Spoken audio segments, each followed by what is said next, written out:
Hello everybody, this is going to be a book review of Cubanos in Wisconsin. It's a book written by Silvio Canto Jr.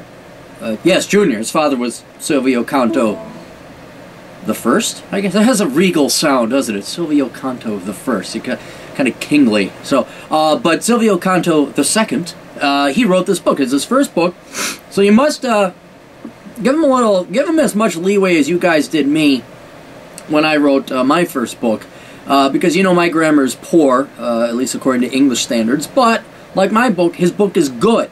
The story he tells is good. So, the only real complaint I would have about it is, not even the writing, but some of the writing, or maybe the grammar, something. It wasn't, you know, it was like me writing, you know, so don't expect Stephen King or, William Faulkner, but it was a good book. But the important reason why you want to get it is because this is a true story, and it's an interesting story because it comes from the perspective of an 11-year-old boy living in Batista, Cuba, and then the communists take over, and how they flee and his family ends up landing in, of all places, Wisconsin. Now the story is very interesting, but why you really need to buy this book, and not should, I'm talking need, why every little kid needs to buy and read this book, or parents and adults need to have it, but especially the kids, is because it tells the truth as to what really happens under communist and socialist regimes. No matter how well intended and, oh, the Batista, oh, the rich people, whatever, oh, we're finally going to get whatever. In the end, it is outright scary as hell what ends up happening. The government becomes totalitarian. It's all over the place. It becomes invasive. There is a Mr. Bento, who is a neighborhood watchman, who doesn't watch over for crime. He watches over for people who make too much money, who aren't obeying and doing what Castro wants them to do. And what I find, it's kind of an interesting juxtaposition, not juxtaposition, but there's two things happening that seem very fast and very slow. If you look at it in terms of years, it's amazing how quickly communism took over Cuba. But at the same time, even though it is happening over 2 years from the point that the rebels start taking over, Bay of Pigs fails, I think 2.5 years where Silvio's family finally gets out, it's still the frog in the pan, how slowly, seemingly, their freedoms are eroded. How it starts off with, yay, we're rebels, we're going to have democracy, then, oh, we're not going to have democracy, and then all of a sudden the Macy's or the Saks Fifth Avenue of Cuba is burned to the ground or destroyed or nationalized, or I can't remember, maybe both, to where all of a sudden there's this communist tyrant asshole, and I hope this guy suffered a horrible death, Mr. Bento, knocking on the door saying, hey, we need your kids to come work in the sugarcane fields. So for all you pot-smoking naive children who think communism is great, even though you've never lived under it, you ought to read this from an 11-year-old boy's perspective. So that's probably the number one selling point. Now there are other endearing qualities and good qualities as well. The story is worth it itself. How you go from Cuba to the United States, and I don't know what his family was thinking. You made it to Miami, Silvio. Why did you guys stay there? And you came up to Wisconsin. It's cold. Didn't you? I don't know why. They get to Miami. I was like, hey, there you go. That's it. You made it. You know, you got to the best area, theoretically, of the United States. You know, you could have been in Phoenix or maybe California. You got Miami. Pretty good. And then they go to Wisconsin. So that's it. But to get to Miami, they had to go to Mexico, then they had to go to Jamaica, and they had kind of a semi-refugee status, and the politics of Mexico at the time, why they didn't want to have too much to do with the Cubanos coming over. So it is a very interesting story how they get to Miami. Also very interesting is how they ended up in Wisconsin.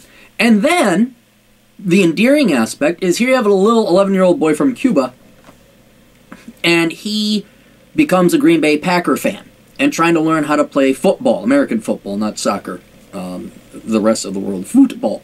Then also baseball. And like the Cubans typically, you know, Silvio actually had a knack for it, became a really good pitcher. And how his old man busted his ass off so that he could play baseball and afford a glove and a television, all this other good stuff. It is the classical American story of poverty-stricken immigrants from tyrannical or oppressive or countries that have no opportunity making it to the land of opportunity. But more so, it is the way things should be. It is the way immigrants should be. And for the most part, the modern-day Latino community should read this, and you should feel shame. 75% of you, anyway, who voted for socialism. Because you fail to realize why your parents or maybe your grandparents or your great-grandparents left the crap holes that your country or your family came from to come here. You're simply now voting in the crap that you fled from. So, you know, now I've gone and enjoyed the decline, but this is a must-read for every Latino, whether you're first generation fresh off the boat or whether you've been here for a while and think you know everything, just like your American native white counterparts from the suburbs who think that Barack Obama is great and everything.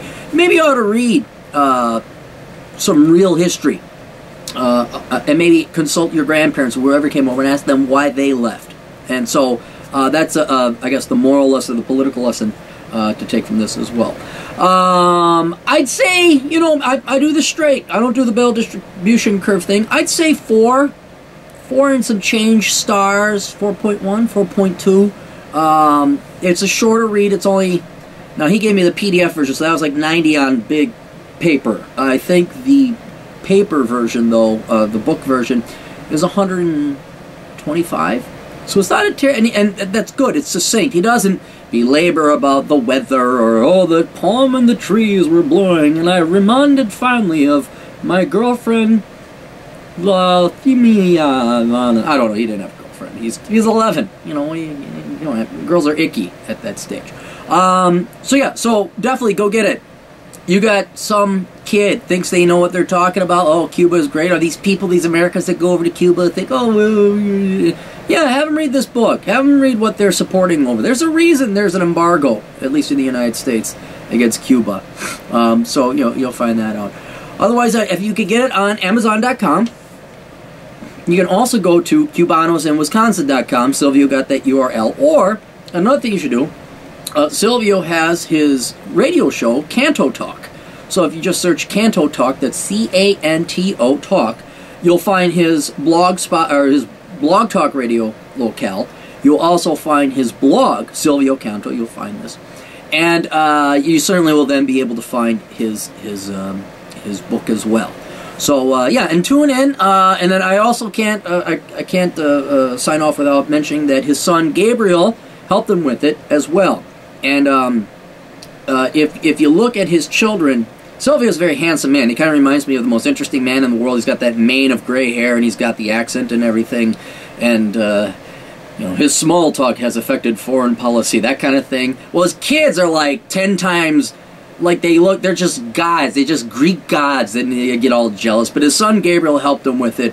And girls, you know, look out, he might be available. So that's about it. Toodles.